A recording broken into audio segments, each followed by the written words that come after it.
Do you believe in the supernatural? Download the Legacy Edition of Spirit Blade, a full cast audio drama, for free for a limited time at spiritblade.com. The song goes like this.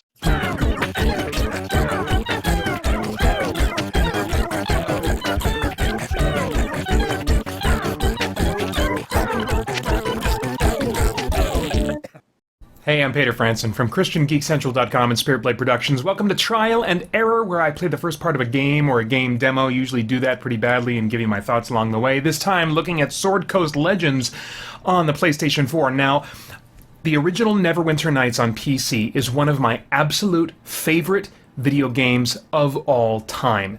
I just love the basic pause and play, real-time combat system. I love that you could get into it really deeply because it had the D&D rules behind it, but at the same time, it was a pretty streamlined play experience, especially if you're playing a class like a fighter or something like that. So there was just an array of different types of character classes that could give me very different experiences, and I love, the Dungeons and Dragons type of setting. I just love D&D inspired type fantasy. And one of the things I loved most about Neverwinter Nights was the ability for users to create their own campaigns and share them freely with others. Because of that, and because of the curation system that they had online at this at the Neverwinter Vault, I got like hundreds of hours out of that game. Hundreds of hours when the campaign that came with it, was like maybe 30, 60, I can't really remember.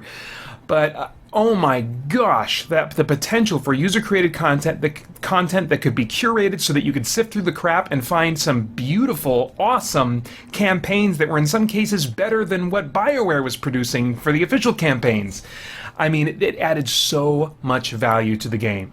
I like Neverwinter Nights 2 a little bit, but really by the time I got into that game, I'd played Dragon Age Origins, and I was like, oh my gosh, I can have an experience that's kind of like Neverwinter Nights in many ways, but with a gamepad. And it's so hard for me to go back with my days spent working at a computer and desktop. The last position I want to be in during my recreational time is the same one I've been in all day. So I just really want to play these types of games with a gamepad. So when I heard about Sword Coast Legends and the people behind it who helped make Dragon Age Origins, and how much it resembled some of those games that I've loved so much from the past, but I could play it with a gamepad coming out on PS4, I got really excited. Even when I saw the somewhat mediocre reviews for the PC version, I got really excited for the potential that I might still really enjoy the things that mattered to me if they were still intact in this version of the game. So I'm not going to lie, I'm pretty stoked to try this game out. So let's get to it. Hello? Oh my gosh, please tell me load times aren't going to be like this for the whole game. This text is a bit on the small side. I'm not happy with that. That seems to be a problem with a lot of these PC games ported to PS4, is they don't bother adjusting the point size of the text, or giving you the option to adjust it. Seems crazy to me, because typical console player is not right up against their screen. They're sitting on their couch away from their screen. Oh, I get to choose a voice. Cool. See, I like these voice options because they actually can make you sound like you have a different personality, unlike the last 4 BioWare role-playing games. I'm looking at you, Dragon Age Inquisition and Mass Effect. Yeah, that point size it's gonna be an issue. Wait a minute, are you telling me that Mage Armor is always in effect? Yeah, because that's what Mage Armor gives you, an AC of 15 in 5th edition, right? So it must be on. Okay. Okay, as near as I can tell, Mage Armor, which is normally a spell in Dungeons and Dragons, is a passive effect, which actually I don't mind. It's one less thing I gotta keep activating as a buff over and over again. Press X while highlighting characters. How am I supposed to... Oh, I see. Gotcha. Yeah, man, I really hope there's a patch where you can increase that point size, because I do like to just kind of kick back. And it's, I gotta lean forward every time to check my dialogue choices. Oh, dang. Oh, sweet. Oh, man. Yeah, this really feels like Dragon Age. I love it. Nice, okay. So they do attack the nearest enemy by default, after killing somebody, so that's nice.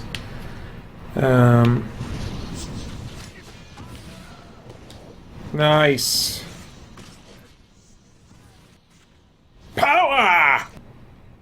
Oh, that's a little bit lame. I guess I'm always going to have to lead with my thief. Is that it? I don't know. I guess I can get used to that.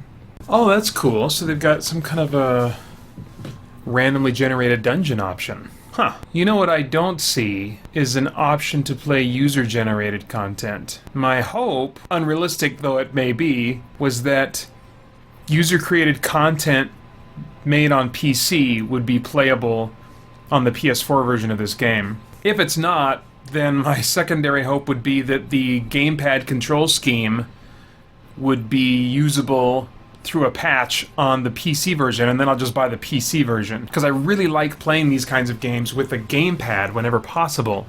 I just won't play them near as much if I don't have that option. But I want the user-created content. That's like 75% of the potential experience of this game.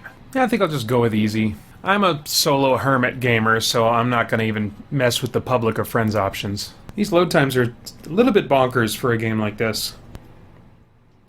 Well, that fade in, fade out stuff, I'm not a fan of that. I just kind of want to, like, start talking to somebody. Just pop up that menu and let's get the show on the road. Oh, man. Fade out and fade in for him to say one line. Ugh. Ugh. Not a fan. I don't know, man. This point size is rough. And I'm playing this at the end of my workday when I would normally play games, and at this time I'm just a little bit tired to, one, do a ton of reading in a game, which, you know, this might not involve a ton of reading once I get past this little, you know, campsite stuff here. But it's still going to be tough at the end of a workday to lean in and read all this little teeny tiny script to know what's going on in the game. Come in! Oh, good night, my boy. Just lie close to me. Hey! Oh, good gravy.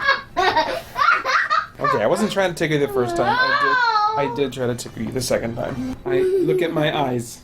Look at my eyes. I love you. I love you too. You sleep good, okay? Okay. Okay, Mr. Drama Queen. I'm not a drama queen! Okay, off you go. Back to town where they should feel my wrath! I like the combat, especially on easy where I don't have to get like super duper tactical, you know? I just kind of have to keep track of health and make sure I'm optimizing my attacks if I really need to, you know? But it keeps the pace going. I mean, if I wanted something that was slower paced and more tactical, I'd play Divinity Original Sin, which is turn-based anyway. I play these kinds of games because on the easier difficulties, the combat keeps moving, and only now and then do you need to pause and get tactical, and most of the time I like that pace. I do like some heavy tactical, you know, like Final Fantasy Tactics type of experiences, but a lot of the times I'm in the mood for something more like this, or Dragon Age Origins on the easy difficulty. Stop saying elven things! Oh, yikes. Alright, well, it has better stats. Magic missile! Oh, I'm almost dead. Oh, man. This text is driving me nuts. The voice acting is pretty good. And some of the writing, every once in a while, get a little chuckle out of me. That's pretty unusual for me with video games, for them to be funny to me. Ooh, she's slow. I don't like that you have to move so slowly in search mode.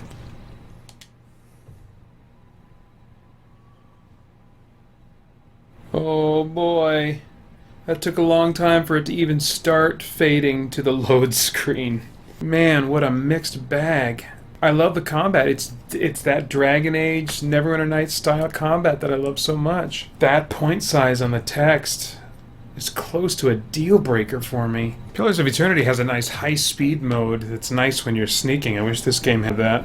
Alright, probably about time to look through all this loot I've been picking up for a while, and kind of a pain in the butt when all the text is super duper small. Alright, let's try out this Dungeon Master mode a little bit. Become the Dungeon Master and create adventures for players to experience, explore, and conquer. No freaking way. You need PlayStation Plus to use this feature? Are you kidding me? Wow, that sucks. all I want to do is make adventures and put them up online, or download other people's adventures, or just make adventures to play myself. That's frickin' lame. That is lame. Well, it's a good thing this game was only $20, and that at the moment I can afford to take a $20 hit, because that is a huge disappointment. Alright, well instead, let's try the random dungeon mode. Oh, dang! Oh my gosh. Really, this is the easy difficulty? It's a vampire spawn mage that I'm fighting. I'm a level 1 dude. They knew I was level 1. I selected the easy difficulty. Why the crap? In a solo game, am I supposed to have taken henchmen in with me? You got 4 slots for henchmen. Oh my gosh, load screens. You're killing me. How do I add people to my party? I don't understand how to add people to... I obviously need to add people to my party. Well, I don't know how to get more party members. There's 3 slots right there that makes me think I should be able to recruit them or bring them into the game. I don't know how to do that. All of the load times and transitions in this game, going from one menu to another, or talking to somebody, starting that conversation, stopping that conversation, loading one area, all of those kind of little transitional things, they're just a little bit slow, and so it just adds to a kind of lethargic, weighted kind of feel to the experience. I'm still bummed about the Dungeon Master thing. There's just not a reason for me to get PlayStation Plus because I am not a social gamer. I prefer to play by myself. So it sucks that I have to buy a subscription to PlayStation Plus just to potentially get other people's dungeons, which I'm not even sure that you can do. I read in an article, I'm not sure how accurate it was, that the ability to create a campaign and then pass it along to others is not part of the PS4 version, and that you can only be a dungeon master kind of on the fly in a pre-existing dungeon or something. I'm asked on an almost regular basis, is it okay for Christians to pretend in games like this to be wizards and to be summoning dark powers and, all that kind of stuff? The default position that we have as believers is freedom. Galatians 5 talks about the new covenant that we're under because of Christ. We are not under the laws and regulations of the old covenant. All that is gone. We're under a covenant of grace and love now, and all the particular commands and instructions we're given are basically just teaching us what it looks like to love people, what it looks like to love God. But apart from those core concepts of loving God and loving others as the highest priority, we are free. We have tremendous freedom. And in Galatians 5 it says that, for freedom we have been set free. I mean, that's the purpose that God had when he set us free of our slavery to sin, was so that we would have the freedom to enjoy and be purposed toward all the good things that God has for us. And that includes creative endeavors. That includes works of the imagination.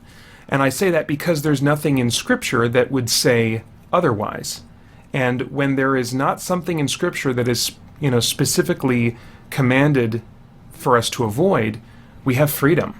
Now we have to use that freedom with caution, because something that we're not specifically commanded to avoid may, because of our personal inclinations and wirings, encourage some kind of sin in us. And so that's on a case-by-case basis, and we do have to discern our way through that.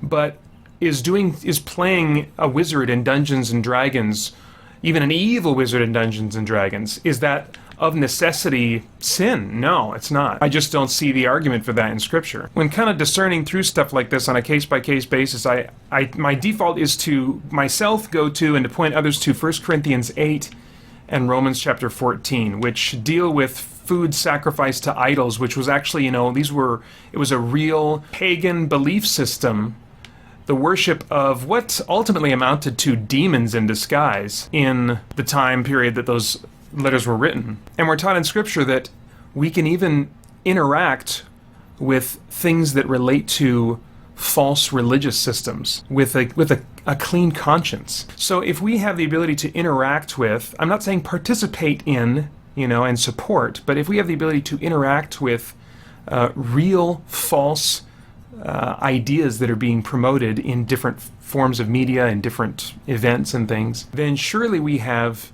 the freedom to interact with fictional versions of false belief systems. So that's kind of where I go with all that. Yeah, the point size is looking a little bit better this morning. Some of that might be because my contacts can get every now and then just a little bit blurry in the evenings. And so maybe if I have some caffeine in me and switch over to my glasses when I play this at night, I'll do a lot better. See, there's just a little bit of a delay.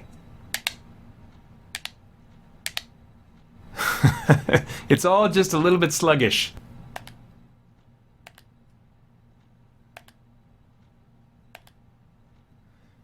So I can find myself, if I don't adjust to it, hitting a button twice because I think, oh, it didn't detect my button press, and then I go, more than one space or whatever. Thank you for not complaining when I decide to take the party in an evil direction. I don't appreciate my minions getting some mouth on them.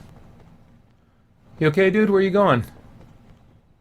I like the looting, dude. I love me some looting. That's one of my favorite parts of these games, is the whole fight, loot, upgrade progression. And it's working. And I like all the sound effects that accompany the objects that I pick up, the coins and the potions, and I like all that. It's just me having to frickin' lean forward so much to read this text. Now that's funny. I just noticed that every time I save, it doesn't give me a save slot option. So I guess I can only save over the same game over and over and over again. That's what it's looking like. Yeah, that's lame. That is lame. I really like to have multiple saves. Why would they not give me that option? Yeah, I like the exploration, and the combat is nice. The truth is, I'm having fun playing this despite my problems with it. The only problem is it's not a game I'm gonna want to play all the time because of those problems. I think probably what I'll do is wait on this game for a little while, see if by chance they patch it.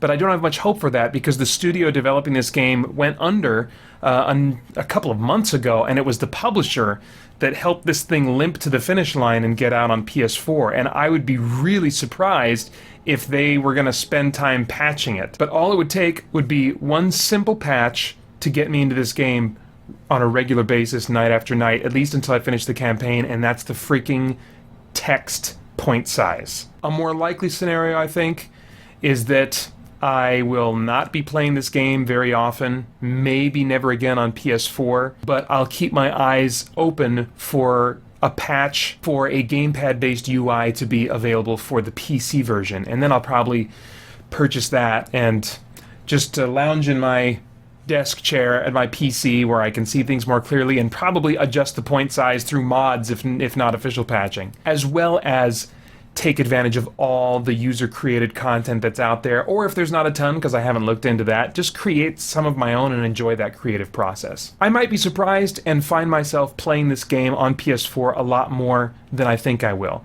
But as it stands, I'm probably not going to give this game much more time. I don't know who I would recommend this game to. Ugh, what a freaking mixed bag, man. Alright, well those are my thoughts. I'd love to get yours in the comments below, and then I hope you'll join us soon at christiangeekcentral.com as we continue to geek out and seek the truth. The future, a world where the quest for truth has ended. Do you believe in the supernatural, Mr. Vandarius?